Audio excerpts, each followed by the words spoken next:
Hare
सर्व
भवदुस्तर नदीचा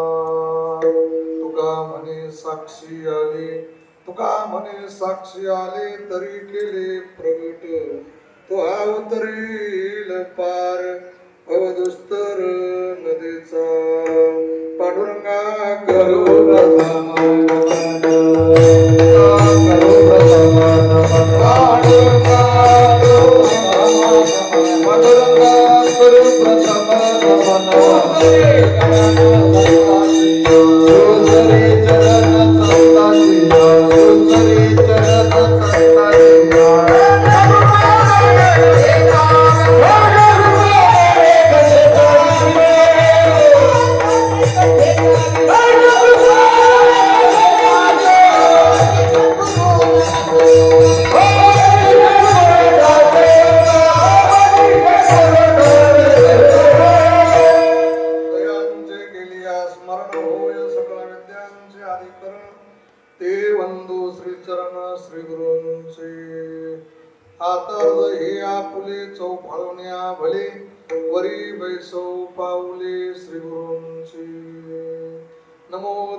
ज्ञानेश्वरा निवृत्ती उदारा सोपान देवा मुक्ताबाई नमो त्रिभुवन पावनी आद्यत्रय जननी देवाची मस्तक माझा पायावरी या वारकरी संतांच्या कृपाळू उदारे माझा ज्ञानेश्वर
तो हा उतरील पार भवदुस्तर.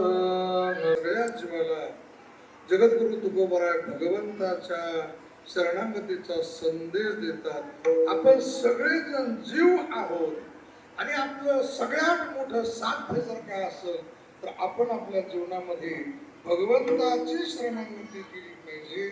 भगवंताचं दास झाल्यानंतर, भगवंताचं सेवक झाल्यानंतर परमात्मा आपल्याला काय फळ देतो याचं उत्तर तुकोबाराय या अभंगात देतात. तो हा उतरील पार भवदुस्तर नदीचा.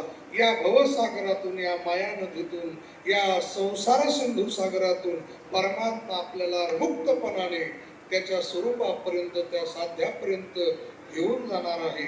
आणि परमात्मा कसा आहे? महाराज सांगतात, बहु आहे करुणावंत, अत्यंत दयाळू स्वभाव त्याचा आहे. आणि अनंत हे नाम ज्याचं नामच अनंत आहे. अनंत नामामध्ये एक नाव आहे, ते अनंत आहे. आणि हा अनुभव परमार्थामध्ये जगद्गुरु तुकोबाराने प्रगट केलेला आहे. परीक्षा दिल्यानंतर माणूस पूर्ण शहाणा होतो असं नाहीये.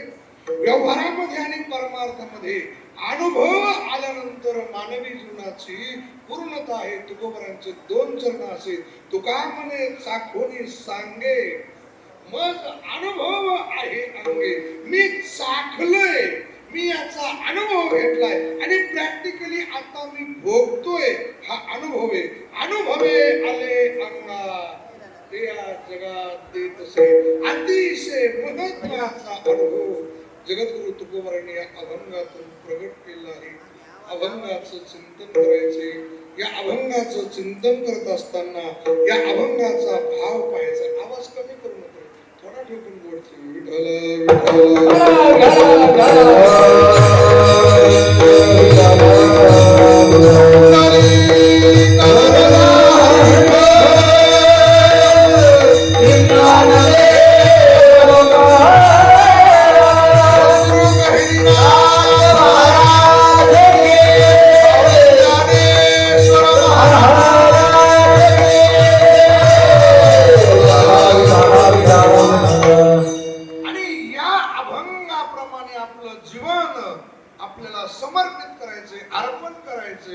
या अभंगाचा भाव पाहत असताना आपण आज एका मातोश्रीच्या अभिष्ट चिंतन सोहळ्यामध्ये उपस्थित आहोत.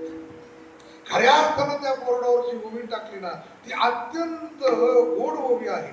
आणि ज्ञानेश्वरीतली ती ओवी का सकळ तीर्थाचे धुरे जे का माता पितरे तया सेवेशी कीर शरीरे लोन किजे. ज्ञानेश्वरी ज्ञानोबारा लिहित असताना अत्यंत महत्वाचा भाग ज्ञानोबारांनी मांडला आणि 2 दृष्टांत देतो. पंढरपूरला जो देव आलेला आहे, पंढरपूरला जो देव आणलेला आहे, तो कीर्तन करून आणला नाही. पंढरपूरला आलेला देव वेदाचं अनुष्ठान करून तो आला नाहीये. पंढरपूरला आलेला देव तप करून आला नाही. मग काय केलं? ज्ञानोबारांनी वर्णन असं केले, आराधिला पुंडलिके. आराधना पुंडलिकराने केली. काय केली? पूजोनिया जननी जनके. त्यांनी काय केलं? आपल्या माय बापाची सेवा केली. आणि माय बापाची सेवा केल्यानंतर पांडुरंग परमात्मा स्वतः येतो आणि आल्यानंतर पुंडलिकरायासमोर उभा राहतो. आणि तो पांडुरंग परमात्मा पुंडलिकरायांना सांगतो की हे पुंडलिका, अरे मी तुझ्यासाठी वैकुंठ सोडून आलोय. अरे मी तुझ्यासाठी द्वारका सोडली, मी तुझ्यासाठी गोकुळ सोडलंय. तुम्ही म्हणाल महाराज तुम्ही वैकुंठ सांगितलं, गोकुळ सांगितलं आणि द्वारका पण कसं काय सांगता? तीनही प्रमाण आहे. हा कुठून आला निश्चित सांगते. ज्ञानोबा सांगतात पुंडलिकाच्या अर्थ गोकुळे होणे झाला. हा गोकुळातून आला. तुकोबारा सांगतात द्वारकेचे केले आली याची ठाया पुढे भक्त Oh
व्याकरण लावलं ना, जर चुधवीत जर केलं तर त्याच्या कुळाचा उद्धार होतो.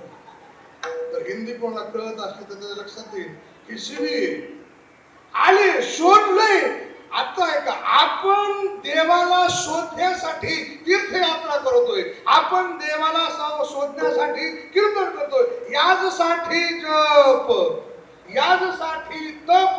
व्यासही अमोप ग्रंथ केले. व्यासांनी 4 वेदाचं वर्गीकरण केलं, 18 पुराणाचं लिखाण केलं, भाष्य केलं. हे सगळं जरी असलं तरी देवाला शोधायचंय.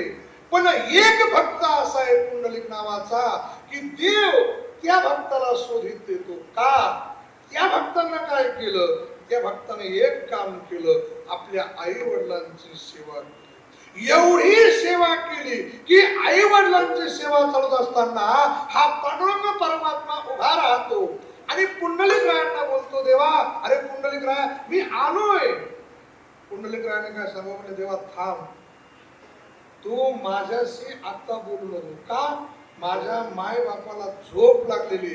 अरे तू जर बोललास तर माझ्या माय बापाची झोप मोडली जाईल आणि हे कष्ट त्यांना होते.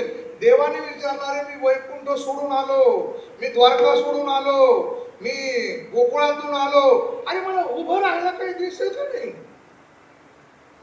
ऐकताय ना तुम्ही कीर्तन? मी आलोय. प्रत्येक माणसानं कुणाच्या घरी जायचं नाही. घरी गेल्यानंतर 5 पाहुणचार त्या व्यक्तीनं केले पाहिजेत. पहिला पाहुणचार या कधी आला, पहिला पाहुणचार आल्यानंतर बसा, दुसरा पाहुणचार पाणी घ्या, कसा प्रवास झाला, काय झालं विचारलं तर त्याच्या घरी जायचं. नाही तर काही काही माणसं असेल की त्यांना सांगावं लागते, येऊ का जरा, आता मला काम आहे, अशी वेळ येऊन देऊ नका. ते देवाने सांगितलं, मी आलोय पण मला उभं राहण्यासाठी काही दिसेल का नाही. याने काय केलं, ऐका, फार वेळ नाहीये, मला महत्वाचा गाभा सांगून जायचंय. याने काय केलं, आसन टाकलं नाही जाऊन. मग तुकोबारांची भाषा अशी, शेजारी पडलेली वीट, यानं वीट उचलली आणि मांडली नाही. मग शब्द कैसे, ऐसा कैसा रे तू थीट, मागे भिरकाविली वीट. फेकणं वेगळं, पुन्हा ऐका, फेकणं वेगळे आणि भिरकावणं वेगळे. हे सगळ्या व्याख्या करून द्यायला वेळ नाही. 9 पर्यंत आपल्याला सगळं चिंतन करायचंय.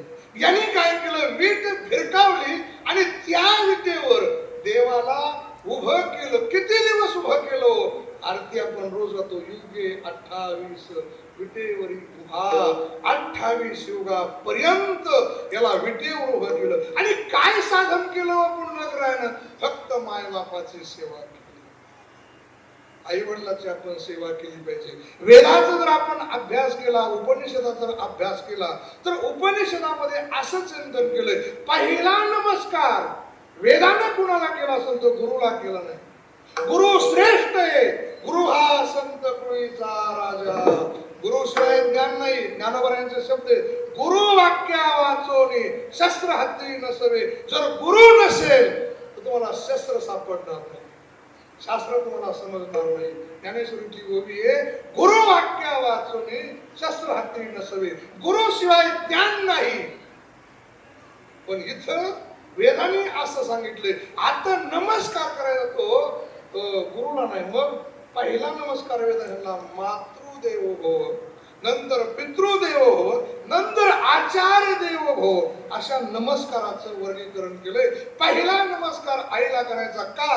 की ज्या आईनं आपल्याला जन्म घातला तिच्या ऋणातून आपण उत्तीर्णच होऊ शकत नाही. या जगामध्ये प्रेम अनेक करतात, कोण प्रेम करत नाही?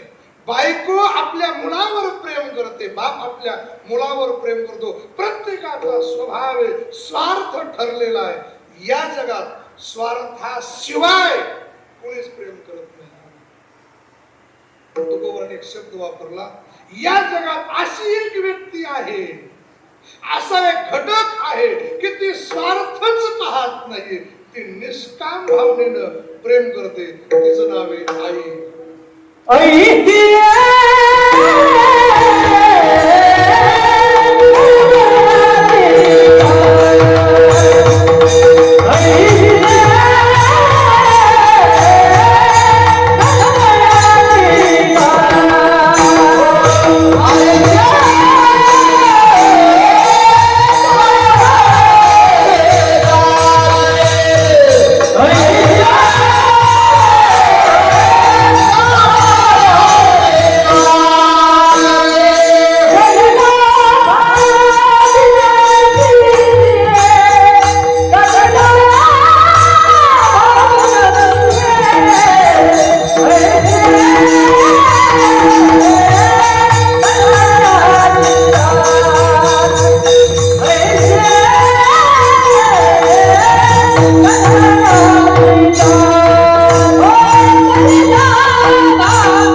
करीन लाभाविन प्रीती, लाभ सोडून प्रेम करणारी फक्त आई.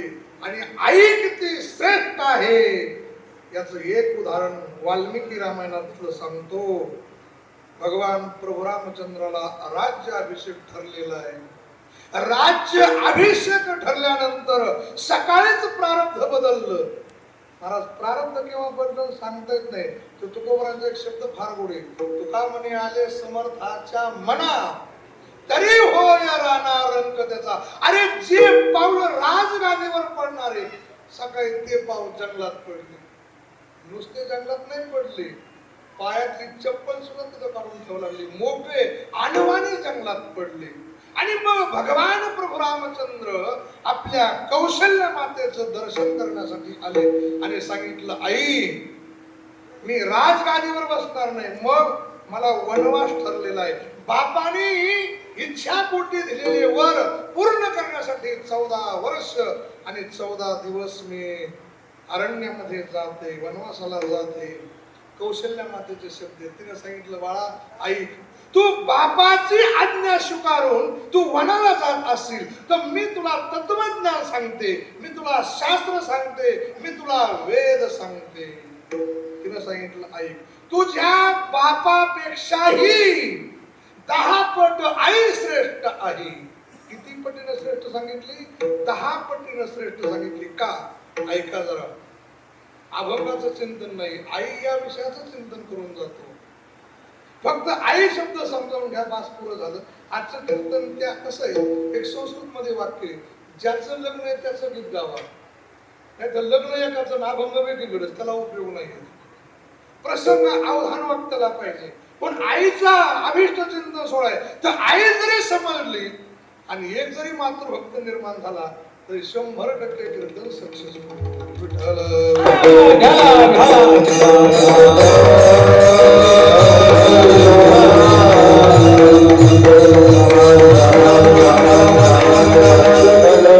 तिनं शास्त्र सांगितलं कोणाला? आईचा अधिकार ऐका. रामचंद्र प्रभूला तिनं सांगितलंय, जर मुलगा ब्रह्मचारी राहिला, ऐका, जर मुलगा ब्रह्मचारी राहिला आणि त्या मुलानं जर संन्यास घेतला, आता मी ब्रह्मचारी पण मी संन्यासी नाही, काय बदल आहे? संन्यासी मला होण्याकरता मला माझा दशक्रियाविधी माझ्या हातानंच करावा लागतो. मग मी संन्यासी झालो, मग मला माझ्या कुळाचं कुठलंही बंधन राहत नाही. अशा संन्यासी झालेल्या मुलाला सगळ्या जगाने नमस्कार केला पाहिजे. स्वतःच्या जन्म देणाऱ्या बापानं ही संन्यासी मुलाच्या पाया पडलं पाहिजे.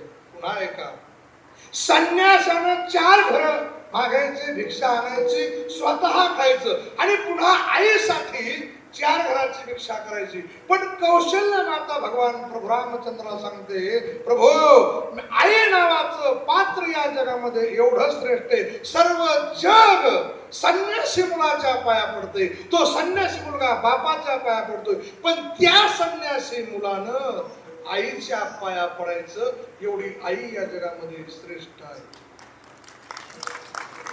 बस त्या आईचं हे अभिष्ट चिंतन सोहळा आहे. आणि मग अभिष्ट चिंतन सोहळा आहे, त्या निमित्तानं 86 वर्ष पूर्ण होत आहेत. 86 ज्ञानेश्वरी दान करण्याचा संकल्प केलेला आहे. जे जे लोक ज्ञानेश्वरी घेऊन जाते त्या लोकांनी एवढी जरी ओवी एक पाठ केली ना तरी फार गोड झालं. आणि त्याच्या खाली एक ओवी, घरी धड न बोली माता पितरा. घरी आई बापाला चांगलं बोलत नाही आणि रोज जाऊन तुळशीला पाणी घालतो, काय उपयोग नाही, तुळस जळून जाईल. नाही कळालं तर मग लापशीचा प्रकार आईच पाठीमागे. आई वडिलांची सेवा केली पाहिजे. आणि 351 हरिपाठ आहेत. या हरिपाठामधून आपल्याला हे शिकायचंय की आपण जीवन कसं जगलं पाहिजे. हरिपाठ आपल्याला हे शिकवतो. एक हरिपाठाचं कडवं जर आपल्या डोळ्यासमोर ठेवलं तर आपलं जीवन अत्यंत सक्सेसफुल होईल, यशस्वीरित्या पार पडत. भगवान श्री ज्ञानवरांचे चिंतन असं केले, देवाचे द्वारी उभा क्षणभरी तेने मुक्तिचारी साधिल्या. हरिमुखे म्हणा पुण्याची गणना कोण करी, याच्या खालचं कर्म फार महत्वाचे. काय केलं पाहिजे आपण? आसोनिया संसारी जिव्हे वेगू करी. आपण संसारामध्ये राहून आपल्या वाणीनं काय केलं पाहिजे? अखंड देवाचं चिंतन केलं पाहिजे. हा हरिपाठ आपल्याला शिकवतो. आपण अखंड देवाच्या सानिध्यात राहिलं पाहिजे. हा हरिपाठ आपल्याला शिकवतो. त्या हरिपाठाचं ज्ञानेश्वरीचं दान आहे. याला ग्रंथ तुला हे नाव आहे. जेवढं वजन आहे तेवढे ग्रंथ टाकायचे आणि त्याची तुला करायची, अशी तुला आहे. आणि तुम्हाला सगळ्यांना मी इथंच येऊ, आम्ही गैनाथगडाच्या फडातली माणसं आहोत. आम्हाला तर हरिभक्ती पारायण गौरी विठ्ठल महाराजांचा असा आदेश आहे की कुणाचंच नाव घ्यायचं नाही, राजकारणही सांगायचं नाही, कुणाची स्तुती करायची नाही. आणि तुम्ही सगळे कीर्तन ऐकतात, आम्ही कुणाचं वर्णन करत नाही, पण एक वाक्य, वर्णन करू नका पण वास्तव स्थिती बोलायला राहू नका. रामायणामध्ये तुम्ही ऐकलं की श्रावणबाळ नावाचा एक पात्र आहे. श्रावणबाळाच्या आई बापाचं नाव सांगता येत नाहीये, त्यांचा जन्म वेगळ्या कुळातून झालाय. आता ते सगळं सांगायचं काही गरज नाही. त्या श्रावणबाळानं काय केलं? आपल्या आईच्या इच्छेसाठी त्या श्रावणबाळाने कावड तयार केली. एका पारड्यात बापाला बसवलं, एका पारड्यात आईला बसवलं आणि आपल्या खांद्यावर ती कावडी घेऊन तो श्रावणबाळ काशीला जातोय. यांच्या आईने इच्छा केली आणि मी सगळे तीर्थ केले. काय केलं? मी सगळे तीर्थ केले पण काशी केली नाही. काशीला 3 नाव आहेत, काशी, बनारस आणि वाराणसी. बनारस हे नाव वेगळे, त्या पानावून पडलं बनारस, ते गाणंच तयार झालं आणि त्याचं खरं नाव आहे वाराणसी, काशी. मग काशीला जायचंय आणि मग त्यांनी ठरवलं की अशाही वयामध्ये आपल्या आईला काशीला घेऊन जायचंय. मला त्यांचं बोलणं झालं, म्हणजे जायचं म्हणलं कसं शक्य आहे? कसं शक्य आहे? अशा वयामध्ये अधिक मासाचा हा प्रसंग आहे, भयानक गर्दी आहे, यांना चालता येत नाही, यांना कळत नाही. बरं, आई घाबरण म्हणून सांगितलं नाही की हे विमान आहे म्हणून, पण म्हातारी त्यांच्या पुढचं, शेवटी आई आहे ना. काय झालं? विमानात बसवलं, त्यांना विचारलं, म्हणलं ही ती गाडीच आहे. ती म्हणजे अशी वेगळ्या प्रकारची गाडी कशी? ती म्हणली ही नवीन गाडी आहे, काशीतली गाडी. आता विमान गेलो वर, विमानवर गेलो, म्हातारीने खिडकीतून बाहेर पाहिलं, ती म्हणली ढग कसं काय दिसतात खाली? आणि मग म्हातारीला की हे विमान आहे म्हणलं. म्हणजे काय आलं तुम्हाला? विमानात बसून. पण आता काशीला जर तुम्ही गेले असेल तर 6 किलोमीटरचं अंतर आहे, वाराणसी स्टँड ते गंगा. आता कसं जायचं? एक खुर्ची पाहिली, खुर्चीवर बसवलं. बरं, काशीमध्ये 84 घाट आहेत. 84 घाटात कसं उतरायचंय?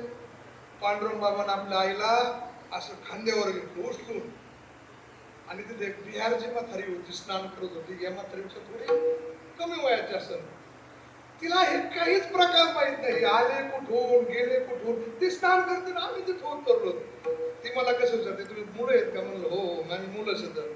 म्हणली पुत्र व्हावा तर आईसा पुत्र व्हावा, माईला खांद्यावर उठून आणले, काही संबंध नाही. म्हणलं वा, काय आपल्या आईला खांद्यावर उचलून स्नान केलं, सगळी सेवा केली, घरी थकला नाही. दर्शन केलं, फौजी खांद्यावर घेऊन अख्या वाराणसीमध्ये जे पाहिजे ते. बरं, तिथे जाऊन देत नाहीत. वाराणसी अवघड मेट्रो सगळं, तिथं पेन जात नाही, तिथे कामका जात नाही, तिथे तंबाखू चालत नाही, सगळं चेकिंग. 4 एवढा मोठा CCTV. पण आई खांद्यावर म्हणजे डायरेक्टच जाऊ द्या. खांद्यावर घेऊन पोरगा आल्यानंतर कशाला कोण आढळ? अशा पद्धतीने त्यांनी आपल्या आईची सेवा केली आणि अभिष्ट चिंतन सोहळ्याच्या निमित्तानं ग्रंथ तुला केली, जेवण ठेवले. फार मोठा उपक्रम आहे. का बरं हा उपक्रम करायचा? एका वाक्यात सांगतो, लोकाला दाखवण्यासाठी करायचा का? नाहीये.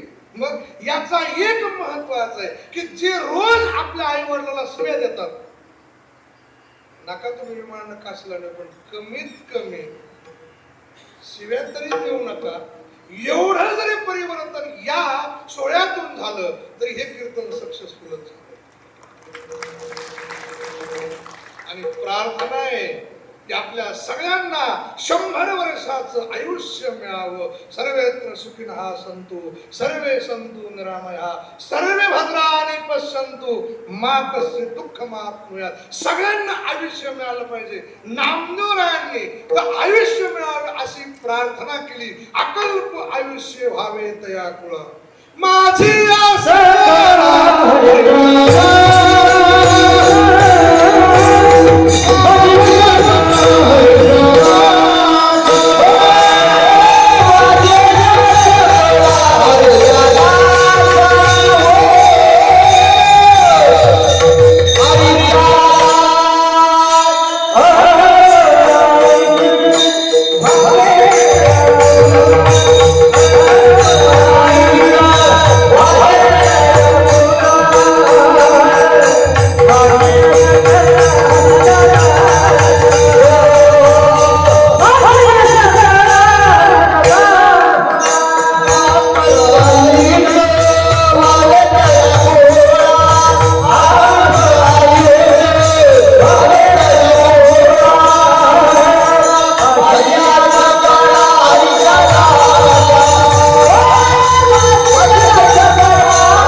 शताब्दी आपण सगळे मिळून करू. आपल्यालाही आयुष्य लाभो.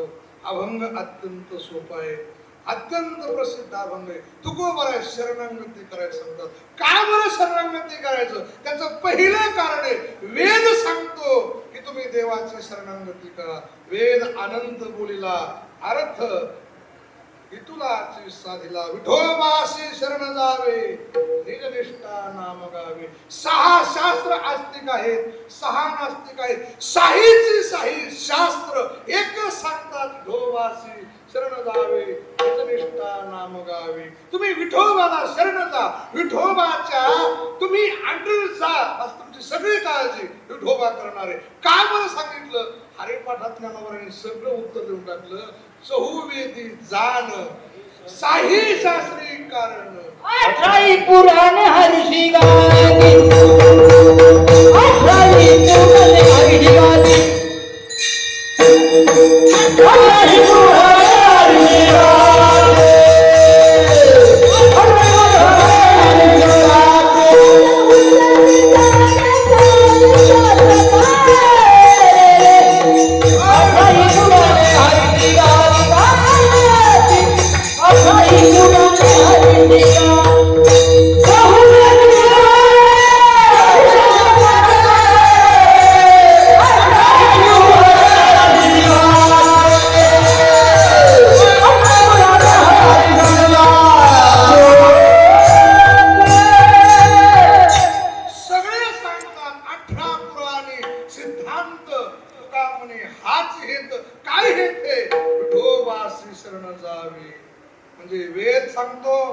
शास्त्र सांगतात, पुराण सांगतात आणि जे संत आहेत अवतारी हे संत सुद्धा हेच सांगतात की तुम्ही भगवंताला शरण जा. कारण संतांना आपल्या हिताचं ज्ञान आहे. हिताच्या साधनाचं ही ज्ञान संतांना आहे. तेच माझे हित करीती सकळ जेणे हा गोपाळ कृपाळ. हे संत या जगताचं हित शोधून आले, शोधून आले संत. तुम्हाला असं वाटतं आई बापाला हिताचं ज्ञान आहे का नाही? प्रत्येक आई बापाला हिताचं ज्ञान आहे असं नाही. तुकोबारांनी दृष्टांत मांडला. माय बापे जरी सर्पिणी की बोका. जर आई बाप सर्पिणी सारख्या वृत्तीचे असतील, जर बाप बोक्यासारख्या वृत्तीचे असतील तर त्या मुलाचं काय हित करणार आहे? मग ज्यांना हित कळतं, ज्यांना स्वतःचं कल्याण कळतं, त्यांनी सांगितलं की तुम्ही देवाची शरणागती करा. का शरण जायचं? तुकोबार सांगतात. तेच सांगतो मी अभंगाच्या पहिल्या चरणात. Oh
शरण जायचंय, मनोनी म्हणजे कसं जायचं काही सांगितलंच नाही. असे काही तुकोबारायांचे अभंग आहेत, त्याची ही पूर्वपीठिकाच कळत नाही. का शरण जायचं या मनोनी शब्दाच्या पाठीमागे अर्थ दडलेला आहे. जसं सांगितलं तसं शरण जा. ऐका, जसं सांगितलंय अशा पद्धतीनं जर तुम्ही शरणागती केली तर फळ मिळेल, अन्यथा शरणागतीचं फळ मिळणार नाही. वेळ कमी, एक दृष्टांत अत्यंत कमी वेळामध्ये. स्वयंपाक करणं ही सुद्धा कला आहे. स्वयंपाक करायला सुद्धा फार टेक्निकल लागते. तुम्ही मला सांगा, पुरणपोळीचं जेवण केलं आणि पुरणपोळीचं जेवण केल्यानंतर त्याच्या बरोबर तोंडी लावण्यासाठी जगात फक्त एकच भाजी चालते, तिचं नाव आहे सार, आमटी. नाही बाई सांगितलं मी सुगरण आहे, मी पिठलं बनवते, सुगरणच नाही ते. पुरणपोळी आणि बेसन कधी गणित जमत नाही, पुरणपोळी आणि पनीरचाही मेळ जमत नाही. मग काय लागतंय तिथं, आमटीच लागते, ते सुद्धा टेक्निकल आहे. आणि बऱ्याच लोकांना स्वयंपाकच येत नाही. त्याचं काय आता करायचं, त्यातली त्यात जेवढे शिकलेले त्या लोकांचा सगळ्यात जास्त प्रॉब्लेम नाही का. शिकलेल्या लोकांना लाज पण जास्त वाटते. दोन नवरा बायको शहरामध्ये नोकरी करायचे, रोजच डबे लावलेले, पण सुट्टीच्या दिवशी नवऱ्यानं सांगितलं बायकोला आज डब्बा नको, आज आपण घरी बनवून खाऊ. बायकोनं विचारलं काय आवडतं तुम्हाला, याला पण अशी गोष्ट आवडली की तिला बनवताच येत नाही. तिने सांगितलं मला धपाट जास्त आवडते.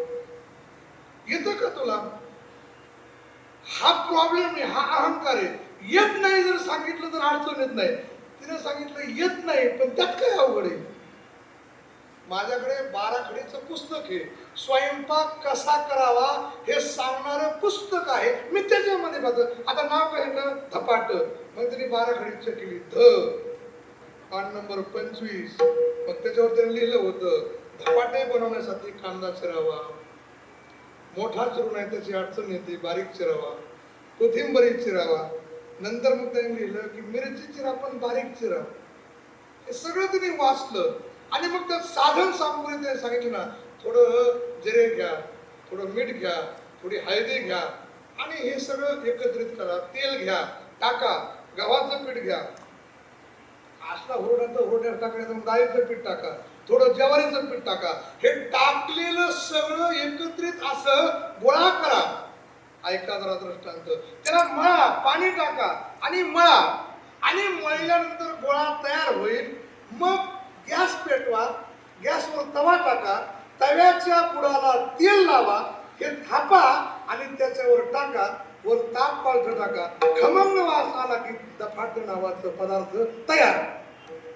ऐकते कुठं, पुस्तकात वाचले, सगळं केलं आणि बनवलं. तवा आणला, तव्याच्या बुडाला तेल लावलं, लापसी भरपूर केली. हे जर नाही का आलं, लापसी भरपूर आहे, भरपूर कढी खा, मस्त घरी जा. काय आलं, तव्याच्या बुडाला तेल लावा. हिनं काय केलं, आता हा तवा आहे, हिनं बुडाला तेल लावा, तर खालून तेल लावलं. बुड कसं आहे नाही का आलं. बरं मी तुम्हाला असं विचारतो, अरे तो तांबडा बुडाला गळतो म्हणजे कुठं गळतो, बुडाला गळतो. बुडाचा अर्थ काय, आत गळतो का खाली गळतो. हिनं खालीून तेल लावलं, गॅसवर टाकला, धपाटा थालीपीठ त्याच्यावर टाकलं आणि झाकण मांडलं आणि पेपर वाजत बसली. त्यांनी होतं झाकण मांडल्यानंतर 2 मिनिटांमध्ये खमंग वास येईल. वास आला पण खमंग नाही आला, पण करपटलेला आला, वरकच खाली झालेलं. तिनं उघडलं, सगळा नाच झाला. ती केस करायला निघाली. तिला सांगितलं केस करू नको, तो 10 वर्षापूर्वी मेलेला आहे, केस कुणावर करते. काय झालं, तिनं बनवलं हे सगळं, चुकलं कुठं, तव्याच्या बुडाला तेल लावा. त्यांनी खालीच बुड लावलं ना, आपली तिची गाठच नाही ना.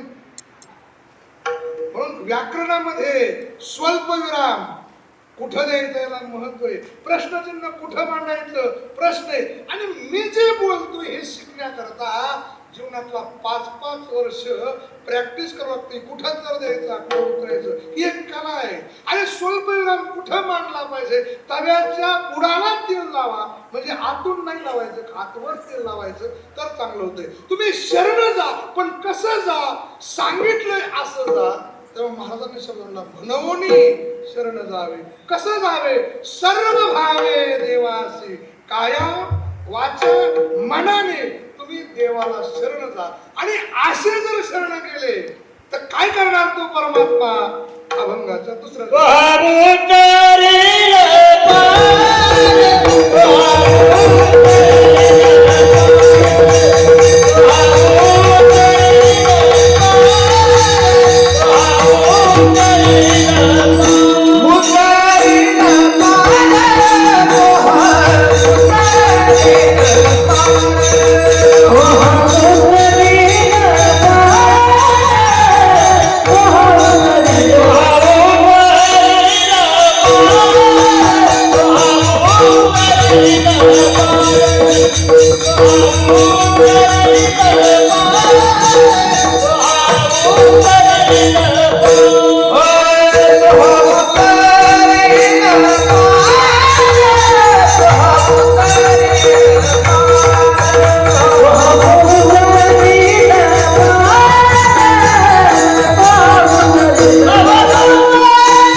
$5 मांडला, 10चा मांडला, 20चा मांडला.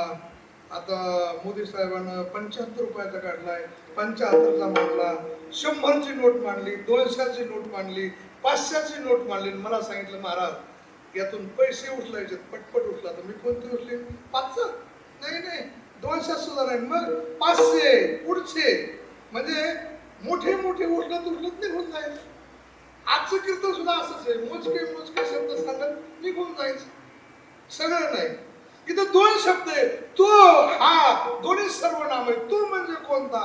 तो म्हणजे द्वारकेतला, तो म्हणजे गोकुळातला, तो म्हणजे वैकुंठातला, तो सर्वनाम आहे. आणि हा भवसागर पार करणारे, पण कुठला करणारे? जो पुंडलिक रायासाठी विटेवर उभा आहे, हा काय करणार? तो हा उतरील पार भवदुस्तर नदीचा. जी माया नदी, संसार सागर, भवरोग, माया नदीतून पार करणारे, आणि अत्यंत कठीण आहे. भगवान श्रीकृष्ण परमात्मा सांगतात, अर्जुना ही अत्यंत कठीण आहे. दैवी हेषा गुणमयी मम माया दुरत्यया मामे वय प्रपदन्ते मायामे ताम तरन्ति. अरे हे अत्यंत कठीण आहे. तुकोबराचा दुसरा शब्द सांगतो, संसार सिंधू हा दुस्तर नुलंघवे उल्लंघिता पार बहुत वाहविले दूर नलगेचे तीर पहिलं थोडी. अत्यंत कठीण आहे. मग कसं काय तो पार करेल? भगवान सांगतात, अर्जुना तू माझी सर्व भावाने शरणागती केली की माझी ही प्रतिज्ञा आहे, तेषामहं समुद्धरता मृत्यू संसार सागरात भवामी नजरात पार्थ मैया वेसित चेतसां नामाच्या सहस्रवरी नावाया अवधारी सजोनिया संसारी तारू झालो. आणि मी या संसारातून तुला तारक होतो, मी तुझा भवसागरातून पार करणारा होतो. ज्ञानोबरांनी दुसरी एक ओळी म्हणली, एकच लीला तरले जे सर्व भावे मज भजले तया आईलीच धडी सरले माया जाळ तोहा उतरील पार भवदुस्तर नदीचा. पण म्हणले विचारलं अहो कसं काय पार उतरणार? बाकीचा विचार करायची काही गरज आहे का? विमानात बसल्यानंतर रस्ता खराब आहे काय घेणं देणं? तो कसा पार उतरणार आहे याचं चिंतन करू नका. आपण भवसागराच्या पलीकडे जाणार, जन्म आणि मृत्यूच्या दुःखाच्या पलीकडे आपण जाणार. तुकोबाराकडे चालले महाराज वेळ कमी तुम्ही वाढवू नका. शरणागती करताना काही चूक झाली तर तुकोबारा त्याचा स्वभाव सांगतात. अभंगाच्या 3ऱ्या चरणात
शिशुपाल शिव्या देतो तरी त्याचाही उद्धार केला.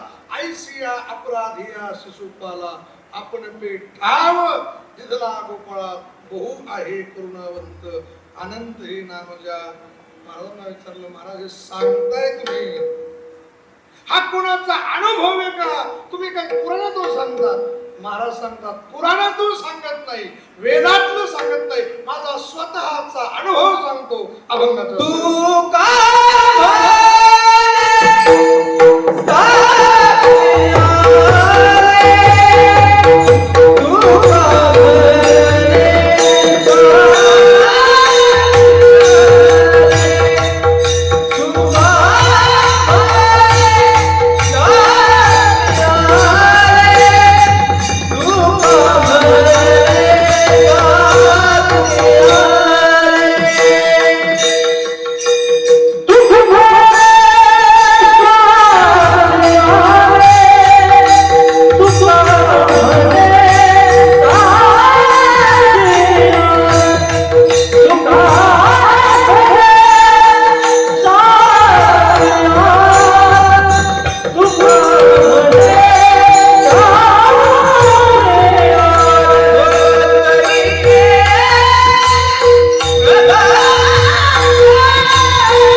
विश्व माऊली भगवान श्री ज्ञानोबरांच्या संजीवन समाधीवर समर्पित करायची, संत वामनभाऊ महाराजांच्या समाधीवर समर्पित करायची आणि एकच प्रार्थना करायची की ज्या अभिष्ट चिंतन सोहळ्यासाठी आपण जमलेलो आहोत त्यांना खूप आरोग्य खूप समृद्धी मिळावी अशी प्रार्थना करत करत तुमच्या सगळ्या गुरुजन महाराज मंडळीचे मनपूर्वक आभार मानतो.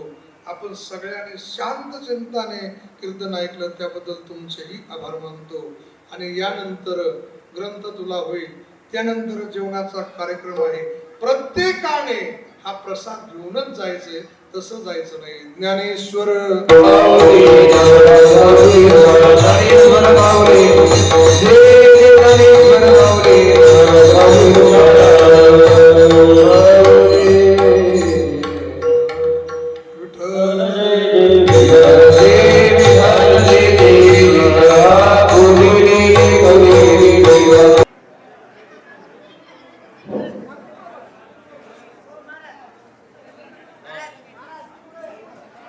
हरिभक्त परायण रामशास्त्री महाराज, सर्व आपतेष्ट नातेवाईक, पांडुरंग मेजर यांच्या मातोश्रीचा अभिष्ट चिंतन सोहळा संपन्न होत आहे.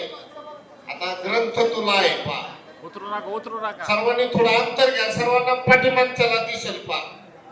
थोडं बाजूला झाले तर मग सर्वांना दिसेल पा. काय झालं, गर्दी झाली तिथं. सर्वांना विनंती, ही जी ग्रंथ तुला आहे ती सर्वांना दिसावी याची आपण थोडी काळजी घ्या. आणि पांडुरंग मेजरने आईची सेवा तर केली. महाराजांनी आपल्याला कीर्तनामधून सांगितलं पहा की पंढरपूरला घेऊन गेले, तीर्थ काशीला गेले, विमानाने घेऊन गेले. पण या चित्रात जर पाहिलं, पांडुरंग आईला कचकचून मिठी मारलेली. लहानपणी आम्ही आमचं त्यांचे शेजारी, लहानपणापासून पांडुरंगची आई आणि आम्ही बरोबर राहिलेलो. पण खरोखर लहानपणी पांडुरंगावर जितकं प्रेम केलं, खूप प्रेम केलं आईने, त्याच्या कितीतरी पण पांडुरंग मेजर तो आईची सेवा करतो. आता इथं पातर्डीमध्ये आहे.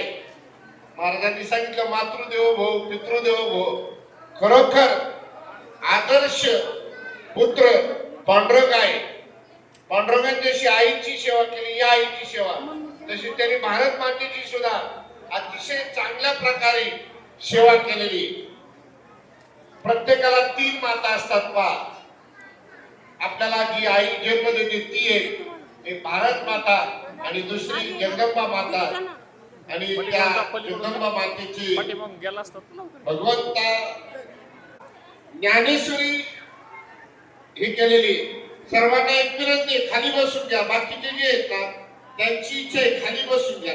बाकीचे सर्वांना दिसेल. पुन्हा मी विनंती करतो, तुम्ही जा ना. नको.